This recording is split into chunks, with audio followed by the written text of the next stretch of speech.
কারণে বাদ দিবা লিখে দেবা যে আমি ইউনিভার্সিটি বাদ দিই ওই কারণে, এই ইউনিভার্সিটি বাদ দিতে চাই ওই কারণে। তুমি 20টা ইউনিভার্সিটি খুঁজে পাও, খুঁজে বের করো।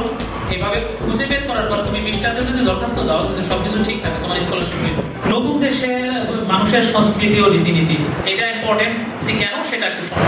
যে ধরো আমরা মুসলিম প্রধান দেশ, আমরা ধরো হালাল ফুড খাই, কিন্তু এমন একটা ইউনিভার্সিটিতে গেছো যা দেখো তুমি হালাল ফুডের কোনো অস্তিত্বই খুঁজে পাবো না ওই আশেপাশে, সব হারাম খাবো, তুমি এগুলো খাইতে পারবা? এই জন্য ওই দেশের যেখানে সংস্কৃতিটা আমার সাথে যায় সেটা সিলেক্ট করা ভালো হবে। এটা নিয়ে তোমাকে একটু স্টাডি করা লাগবে। যে ইউনিভার্সিটিতে ভর্তি হতে চাচ্ছি ওই ইউনিভার্সিটির পরিবেশ কেমন, ওই ইউনিভার্সিটির দেশ কেমন, এই সম্পর্কে তোমাকে ডিটেলস জানতে হবে। ঠিক আছে, ডিটেলস জানতে হবে, তারপরে তুমি অ্যাপ্লাই করার লিস্ট করবা। তুমি ধরো 40টা লিস্ট বের করলা, 40টা ইউনিভার্সিটি বের করলা, এর মধ্যে কোনটা কোনটা বাদ দিবা, কি কারণে বাদ দিবা লিখে ফেলবা যে আমি ইউনিভার্সিটি বাদ দিই ওই কারণে। ঠিক আছে, এই কারণে তুমি 20টা ইউনিভার্সিটি খুঁজে পাও, খুঁজে বের করো। এভাবে খুঁজে বের করার পর তুমি 20টাতে যদি দরখাস্ত দাও, যদি সবকিছু ঠিক থাকে, তোমার স্কলারশিপ হয়ে যাবে। যে কোনো একটা চান্স হবে। অতএব এটা তো একটা দুটো ইউনিভার্সিটি না যে তুমি একটা দুটোতে দরখাস্ত করতেছো, তুমি তার মধ্যে হলো না তো বাদ গেল, সারা জীবনের মতো বাদ করো, এরকম না। এখন আরো কিছু ব্যাপার আছে। ধরো তুমি এসএসসি পাস করার পর কোনোভাবে বাইরের ইউনিভার্সিটিতে চান্স হইলো না, এখন তুমি কি করলা, তুমি বাংলাদেশের কোনো ইউনিভার্সিটিতে ভর্তি হইলো বা মেডিকেলে ভর্তি হইলাম, ফার্স্ট ইয়ার গেল, সেকেন্ড ইয়ার গেল, তারপরে তুমি বাইরের ইউনিভার্সিটিতে যাওয়ার চান্স পেতে পারো। তখন কিভাবে যাবা? তখন ক্রেডিট ট্রান্সফার করতে হয়। ক্রেডিট ট্রান্সফার করা মানে ধরো তুমি এখানে ফার্স্ট ইয়ারে তুমি যে কোনো একটা ইউনিভার্সিটিতে পড়ছো, সেটা ধরো পাবলিক ইউনিভার্সিটি হোক বা নর্থ সাউথ এরকম কোনো ইউনিভার্সিটি হোক, তো নর্থ সাউথে তুমি ধরো ট্রিপলিতে পড়তেছো, হ্যাঁ, তো তুমি ফার্স্ট সেমিস্টার সেকেন্ড সেমিস্টার শেষ করেছো, ফার্স্ট সেমিস্টারে ওদের কিছু কোর্স আছে, সেকেন্ড সেমিস্টারে ওদের কিছু কোর্স আছে, তো আমি এখন হঠাৎ করে আমার স্কলারশিপ হয়ে গেছে, আমি তো অন্য ইউনিভার্সিটিতে চলে যেতে চাই। তো এখানে তখন কি করতে হয় জানো, এটার একটা মানে আমি এখানে কোন কোন কোর্স সমাপ্ত করেছি, সেই কোর্সে কত পয়েন্ট পেয়েছি, সিজিপিএ কত পেয়েছি, এটা ওই কোর্সে ক্রেডিট ট্রান্সফার করতে হয়। এখানে কিছু ব্যাপার আছে।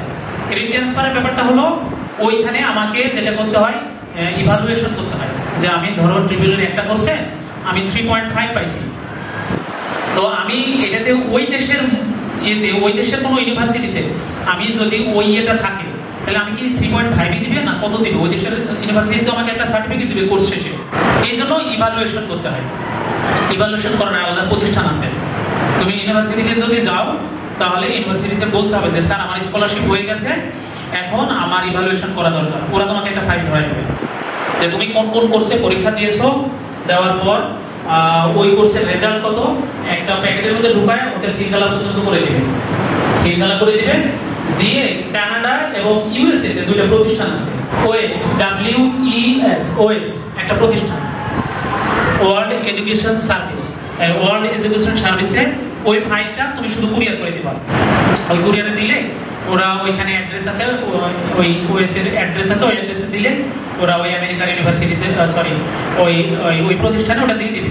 তখন ওরা তোমাকে ওইটা আমেরিকার কোনো ইউনিভার্সিটিতে তুমি ভর্তি হতে যাচ্ছ, তো ওটার আলোকে ওরা একটা তোমাকে মূল্যায়ন করবে। এখন দেখা গেল তুমি ফার্স্ট ইয়ার সেকেন্ড ইয়ার পর্যন্ত তোমার এভারেজ সিজিপিএ আসছে হলো 3.5, কিন্তু এমনও বেশিরভাগ ক্ষেত্রে যে তুমি এইখানে হচ্ছে কি এটা পাবা হলো তোমার ইয়েতে, ওখানে তোমার সিজিপিএ বেড়ে যেতে পারে ইভালুয়েশনের ফলে।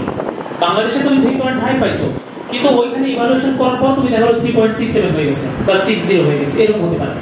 বেশিরভাগ ক্ষেত্রেই বাড়ে।